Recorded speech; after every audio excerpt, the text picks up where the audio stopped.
हाय प्यारे बच्चों, वेरी नमस्कार टू ऑल ऑफ यू। कैसे आप सब लोग। जैसे आप सबको पता है कि हम लोग पढ़ रहे हैं 11th क्लास की फिज़िक्स का पहला यूनिट इंट्रोडक्टरी। तो वहाँ पे बेसिक फोर्सेस पढ़ रहे हैं। हम लोगों ने ग्रेविटेशनल फोर्स के बारे में पढ़ा, हम लोगों ने इलेक्ट्रोमैग्नेटिक फोर्स के बारे में पढ़ा।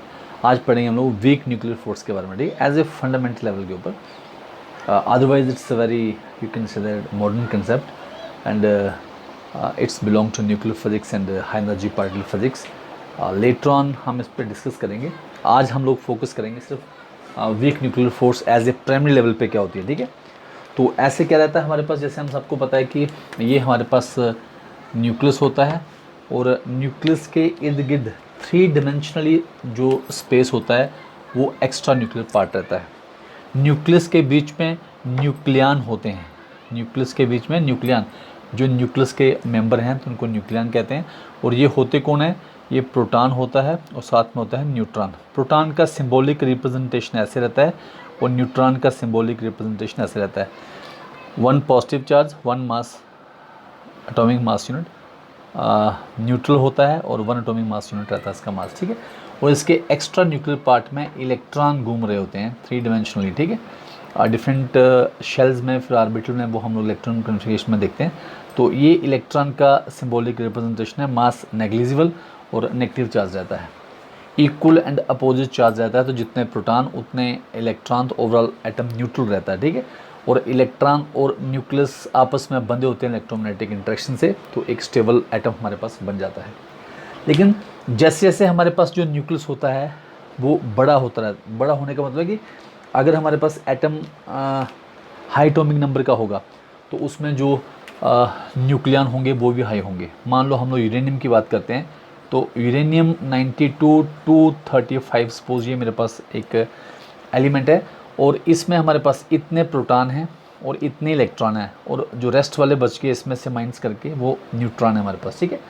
तो जब हमारे पास न्यूक्लियस में इतने एलिमेंट्री पार्टिकल हो जाते हैं तो जो न्यूक्लियर फोर्स होती है उसको, उसके लिए छोटे रीजन में इतने पार्टिकल को होल्ड करना मुश्किल हो जाता है। तो न्यूक्लियस जो है अनस्टेबल होना स्टार्ट हो जाते हैं और ये अपने आप को स्टेबल करने के लिए अपने न्यूक्लियस में से सर्टन पार्टिकल को या रेडिएशन को बाहर भेज देते हैं in the form of alpha particle. ये अल्फ़ा पार्टिकल है, in the form of beta particle और in the form of gamma rays. ये एनर्जी वेव रहती है हमारे पास, ठीक है। और तब तक ये रेडियो एक्टिविटी करते रहते हैं, spontaneous summation of this particle करते रहते हैं जब तक ये न्यूक्लियस, ये एटम स्टेबल, न्यूक्लियस स्टेबल ना हो जाए, एटम उसके बाद स्टेबल हो जाएगा, ठीक है। तो ये है रेडियो एक्टिविटी। अब बात आती है कि वीक न्यूक्लियर फोर्स क्या है। तो न्यूक्लियर फोर्स है तो इसका मतलब न्यूक्लियस से लिंक है। वीक है कि ये स्ट्रांग न्यूक्लियर फोर्स से काफ़ी वीक रहती है। ग्रेविटेशनल फोर्स से तो काफ़ी स्ट्रांग है, 10 की 25 अप्रॉक्सीमेटली 10 स्ट्रांग होती है, लेकिन स्ट्रांग न्यूक्लियर फोर्स से बड़ी वीक रहती है।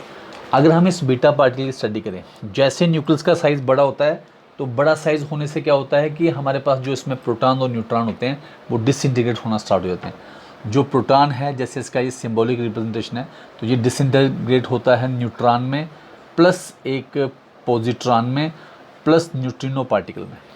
ये जो पॉजिट्रॉन है ये इलेक्ट्रॉन का एंटी पार्टिकल होता है, और जो न्यूट्रॉन होता है वो हमारे पास डिसइंटीग्रेट होता है प्रोटॉन में, प्लस होता है इलेक्ट्रॉन में, प्लस होता है एंटी न्यूट्रिनो पार्टिकल में। अब ध्यान से देखो, अगर हम इक्वेशन को चार्ज वाइज करें तो पॉजिटिव नेगेटिव न्यूट्रल हो गया, 1 हो गया, पॉजिटिव न्यूट्रल पॉजिटिव 1 पॉजिटिव हो गया, और ये 1 आ गया मास, ठीक है। तो ये हमारे पास डिसइंटीग्रेशन रहता है प्रोटॉन और न्यूट्रॉन का। तो जब इसमें से बीटा पार्टिकल निकलता है तो ये वाला जो पेयर रहता है ये बाहर निकलता है, ठीक है। तो जैसे हमने कहा कि जो बीटा पार्टिकल है, अगर बीटा नेगेटिव होगा तो वो इलेक्ट्रॉन होगा, साथ में होगा एंटी न्यूट्रिनो पार्टिकल। अगर बीटा पॉजिटिव होगा तो ये होगा पॉजिट्रॉन प्लस न्यूट्रिनो पार्टिकल।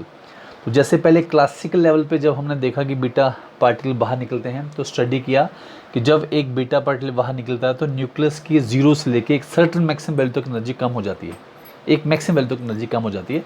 लेकिन ये मानना था कि जो बीटा पार्टिकल जितने भी निकलते हैं उनकी सबकी उतनी ही एनर्जी होगी जितनी एनर्जी इसकी कम हुई है। लेकिन बाद में जब क्वांटम मैकेनिकली जब उसकी हमने स्टडी की तो हमें पता चला जो सभी बीटा पार्टिकल निकल रहे हैं उन सभी इलेक्ट्रॉन की या पॉजिट्रॉन की एनर्जी एक जैसी नहीं है और ना ही उनकी वेलोसिटी एक जैसी है। तो लॉजिक क्या था 1930 में हमारे पास एक पॉली साइंटिस्ट थे, उन्होंने फिर हमें ये एक्सप्लेन कराया कि जैसे ही हमारे पास बीटा पार्टिकल एमिशन होता है न्यूक्लियस में से, तो उसमें क्या रहता है, इलेक्ट्रॉन के साथ एंटी न्यूट्रिनो और पॉजिट्रॉन के साथ न्यूट्रिनो पार्टिकल बाहर निकलता है। हमने कहा कि कुछ इलेक्ट्रॉन की एनर्जी 0 से लेकर कुछ मैक्सिमम तक रहती थी। ऐसा वेरिएशन होने का कारण ये था कि विंग ए वन पेयर, जिसकी इलेक्ट्रॉन की एनर्जी कम होती थी उसके न्यूट्रॉन की उतनी ज़्यादा हो जाती थी, जिसके न्यूट्रॉन की एनर्जी ज़्यादा थी उसकी उतनी कम हो जाती थी। दोनों को मिला के इतनी जो मैक्सिमम लेवल की एनर्जी इसके कम होती थी उसके बराबर रहती थी। तो बाद में पता चल गया कि जो बीटा डिके है वो अकेला पार्टिकल नहीं है, एक पेयर में बाहर निकलता है। तो हमारे पास क्योंकि न्यूक्लियस से आया है तो इससे न्यूक्लियर फोर्स है। अगर हम देखें कि हमारे पास ये वाला पार्टिकल जब बाहर आते हैं, ये वाले पार्टिकल, तो ये आपस में इनकी इंट्रैक्शन होती है। वो जो इंट्रैक्शन होती है that's called weak nuclear interaction, कि इनमें आपस में एक इंट्रैक्शन रहती है, उस इंट्रैक्शन को वीक न्यूक्लियर इंट्रैक्शन कहते हैं। और वो क्या चीज़ एक्सचेंज होती है जो इनको बांधे रखती है, पॉजिट्रॉन, इसको पॉजिट्रॉन न्यूट्रिनो को या इलेक्ट्रॉन एंटी न्यूट्रिनो को, वो होते हैं हमारे पास मैसिव वेक्टर बोज़ॉन। ये हम लोग आगे पढ़ेंगे न्यूक्लियर फिजिक्स में, थोड़ा एक दिन हमने बनाया था इसके ऊपर वीडियो। तो हमारे पास ये हमारे पास जी न्यूट्रल या डब्ल्यू पॉजिटिव नेगेटिव, ये हमारे पास मैसिव वेक्टर बोज़ॉन होते हैं जो इनमें एक्सचेंज होते हैं और वीक इंटरेक्शन डेवलप करते हैं। तो ये है हमारे पास कि वीक न्यूक्लियर इंटरेक्शन क्या होती है, कि ड्यूरिंग न्यूक्लियर रेडियो एक्टिविटी जब बीटा डिके पार्टिकल एमिट होते हैं तो वो अपने साथ इलेक्ट्रॉन के साथ एंटी न्यूट्रिनो और पॉजिट्रॉन के साथ न्यूट्रिनो लाते हैं, उनमें जो इंटरेक्शन है that's called weak nuclear interaction. और ये क्योंकि न्यूक्लियस से आई है तो थोड़े रेंज तक की रहती है, अगर इनका रेंज बड़ा हो जाए तो ये इंटरेक्शन खत्म हो जाती है, इनका टाइम एज वेल एज, जैसे कहते हैं कि इंटरेक्शन जैसे डिस्टेंस ज़्यादा होने लगेगा तो ये फोर्स जो है वो नेग्लिजिबल होकर ख़त्म हो जाएगी। तो ये न्यूक्लियर के साइज जैसे 10⁻15 से लेकर 10⁻17 के आसपास में ही एग्जिस्ट करती है। अगर हम इसकी कुछ प्रॉपर्टीज़ देखें तो ये हमारे पास 3-4 इसकी बेसिक प्रॉपर्टीज़ हैं, वो ये हैं। तो सबसे पहले जिस प्रोसेस में भी न्यूट्रिनो या एंटी न्यूट्रिनो पार्टिकल होंगे उनके बीच में वीक इंटरेक्शन रहेगी।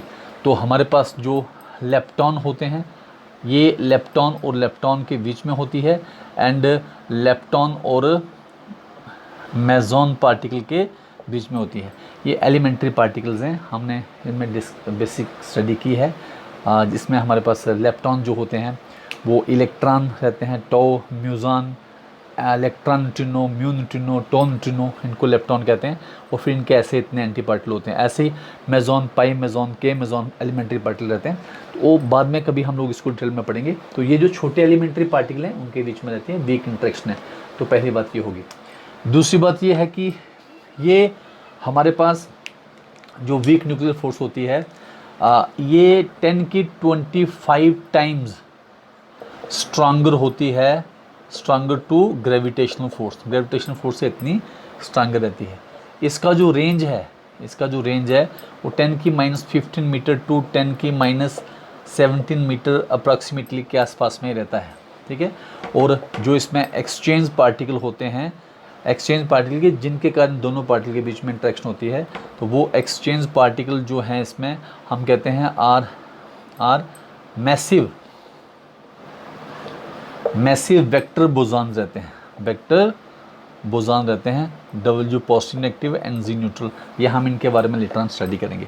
तो ये थी वीक न्यूक्लियर फोर्स, जो one of the fundamental forces रहती हैं, और जो पूरे मैटर को स्टेबिलिटी में इनका भी रोल रहता है बेसिक लेवल से, ठीक है। तो फिर पढ़ेंगे हम लोग नेक्स्ट की स्ट्रॉन्ग न्यूक्लियर फोर्सेस कैसे होती है। Thank you for watching.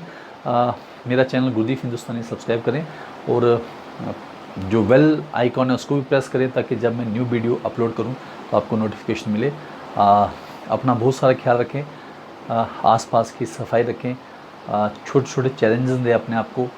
जब आपको लगेगा कि मैं छोटे चैलेंज को ओवरकम कर सकता हूं, तो फिर बड़े चैलेंज अपने आप कर पाओगे, ठीक है। खुश रहो, लाइफ बहुत हसीन है, ज़िंदगी ना मिलेगी दोबारा। Take very good care of your self, हंसते रहिए, खिलखिलाते रहिए। Thank you boys and girls.